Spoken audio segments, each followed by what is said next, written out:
మనం stuffing prepare చేసుకుందాం. దానికోసం సన్నగా తరిగి పెట్టుకున్న ఉల్లిపాయల్ని, కరివేపాకుని, పచ్చిమిర్చిని యాడ్ చేసుకోవాలి. అందులోకి జీలకర్రని,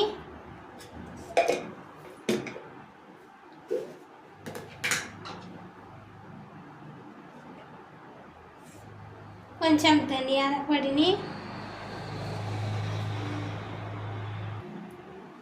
1/4 టీ స్పూన్ కారాన్ని, పచ్చిమిర్చి కారం వేసినాం కాబట్టి కారం చూసుకొని యాడ్ చేసుకోండి.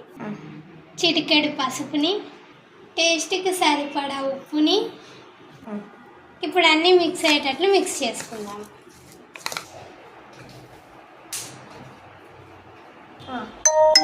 ఇప్పుడు ఈ స్టఫింగ్ని పక్కన పెట్టు.